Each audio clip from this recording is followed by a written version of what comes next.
Les frérots, j'en peux déjà plus. La saison n'a pas commencé, j'en peux déjà plus. Je vous le dis dès le début de la vidéo, cette saison me pète les cojones.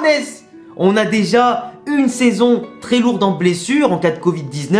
On a explosé des records en Europe, dans le monde entier, tout ce que tu veux. Malgré ça, on fait une saison assez potable, mais finalement qui finit une saison blanche. Cette année, tu veux reprendre avec des ambitions. Tu fais pas certes un énorme mercato pour le moment, parce que tu attends que Mbappé et pas forcément quelqu'un d'autre. Tu as eu des retours de prêt, etc. Tu fais un peu le ménage petit à petit dans ton effectif. Mais à côté de ça, on a des blessés. Entre Ceballos qui se fait exploser la cheville au JO contre les Égyptiens. De l'autre côté, Alaba et Benzema qui souffrent du Covid-19, même si Alaba reprend l'entraînement ce matin et que Benzema il va le reprendre d'ici 5 jours à une semaine. Donc ça va. Mais aujourd'hui, une des pires nouvelles pour le madridisme. Et je vous le dis les frérots, j'en ai marre. Toni Kroos a une pubalgie. Une pubalgie, c'est l'une des pires douleurs possibles pour un footballeur. En général, on l'appelle la douleur des footballeurs parce que c'est la plupart du temps des footballeurs qui développent une pubalgie. Du coup, c'est une forte douleur pour ceux qui savent pas dans la zone du pubis et des adducteurs qui va te blesser pendant plusieurs semaines, voire des fois plusieurs mois avec beaucoup de risques de rechute. Quand tu reviens à haute intensité, à haute fréquence d'entraînement et à haut niveau, c'est une douleur qui t'empêche forcément de faire des passes, de tirer, d'accélérer, de simplement faire des efforts et surtout de répéter les efforts et de les enchaîner. Et ça, c'est extrêmement dangereux pour le footballeur s'il force dessus, que ça s'aggrave et que du coup, ils doivent se faire opérer une fois, deux fois, trois fois et que ça le gêne toute sa vie. Du coup, la période de repos forcé est obligatoire.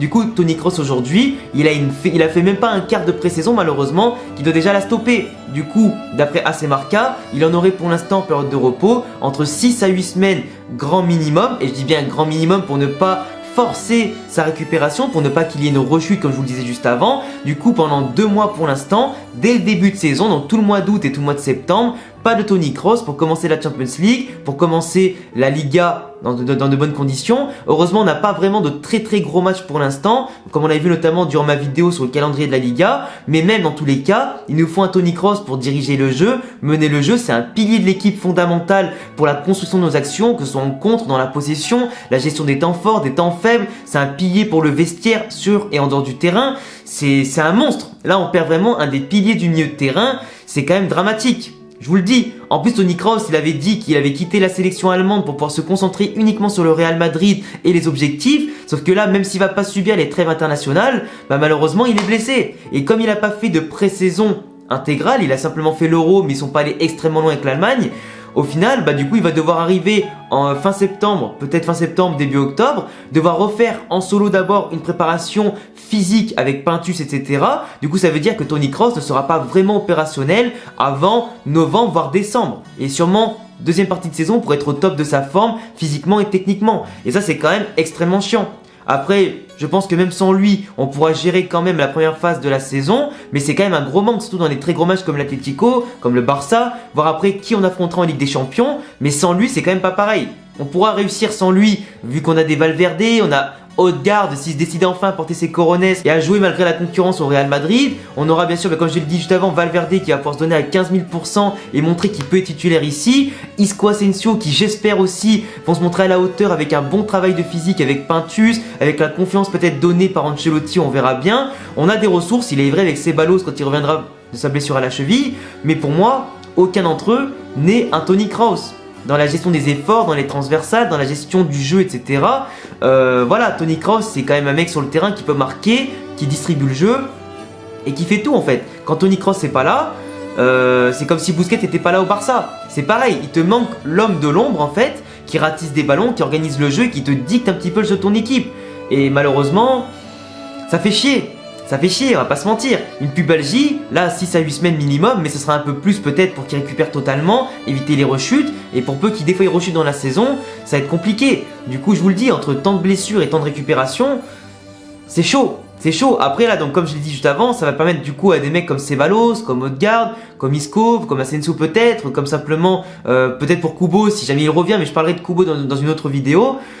Surtout Valverde, je pense, Valverde qui correspondra plus au type de jeu d'Ancelotti par rapport à la formation qu'il veut mettre en place, qui sera un parfait complément, qui peut apporter énormément de choses, physiquement et techniquement, pour casser des lignes et tout ça. En tout cas, Valverde, je pense qu'il fera parfaitement l'intérim, mais Valverde, c'est pas le mec qui va organiser le jeu. et Modric il pourra pas enchaîner tous les 3 jours, ça c'est clair et net. Du coup c'est pour ça qu'Odegaard aura aussi beaucoup de responsabilités, tout comme Isco, tout comme Asensio, dans la rotation, la gestion du jeu et pour faire la différence bien évidemment dans les différentes compétitions. Donc là je sais pas ce qui se passe les amis, mais entre la saison dernière, on a battu des records de blessures et Covid-19 et cette saison qui commence très mal, franchement à ce niveau là ça commence à me faire chier. Et comme je l'ai dit, on n'a pas fait un énorme mercato et j'espère peut-être qu'on aura des recrues. On parlait dans une autre vidéo de Leon Goretzka qui viendrait gratuitement au Real Madrid en 2022.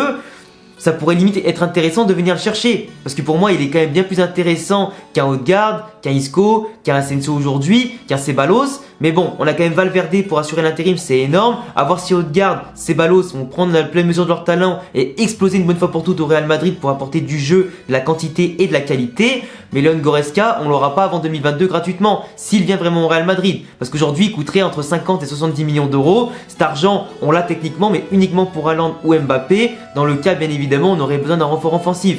Même si aussi on a Gareth Bale devant qui apparemment serait ultra motivé pour faire une excellente saison pour finir sa carrière sur une excellente note et sortir du Real Madrid par la très grande porte. A voir bien sûr s'il tient par rapport aux blessures et tout ça. Pareil pour Eden Hazard s'il se remet en forme et qu'il est enfin décisif pour sa 3e saison. Mais en tout cas au milieu de terrain pour moi, Toni Kroos et pour notre jeu, c'est une grosse perte quand même. C'est une grosse perte.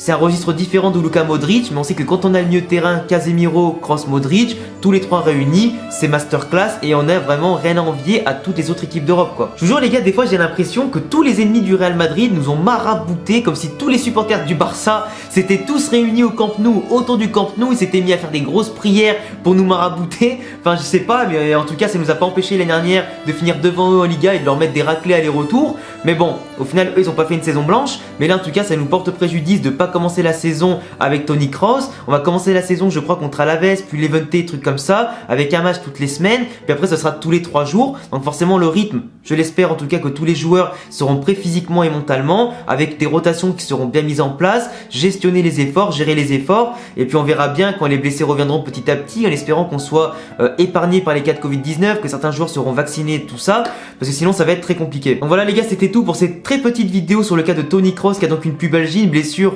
ou une maladie, je sais plus comment ils appellent ça, mais en tout cas une douleur qui sera extrêmement gênante pour lui, en espérant bien sûr le revoir au très haut niveau possible. Lui en plus il joue plus avec l'Allemagne, il veut se donner à fond pour le Real Madrid, donc on espère revoir un Toni Kroos frais, encore plus aguerri que jamais, qui a encore de belles choses à montrer, de très belles années, très longues années encore au Real Madrid, pour guider les jeunes vers les sommets et aussi les plus vieux à retrouver des titres. En tout cas, on verra dans les prochaines semaines comment Ancelotti va gérer les absences et bien sûr motiver les plus jeunes et les remplaçants pour assurer de la concurrence, de la qualité et de la quantité pour qu'on retrouve les sommets et la gloire en Espagne tout comme en Europe. Je vous laisserai en tout cas les gars me dire tout ce que vous pensez de cette nouvelle et de tout ce que j'ai parlé en tout cas dans cette vidéo dans les commentaires. Je vous laisse vous abonner, cocher la cloche pour recevoir les notifications des prochaines vidéos sur le Real Madrid si bien évidemment vous kiffez la Liga, le foot espagnol et surtout le Real Madrid et mes vidéos et mes analyses. Je vous laisse également me rejoindre sur tous les réseaux qui s'affichent ici, à tous les liens en description. A bientôt les amis pour prochaine vidéo, ciao.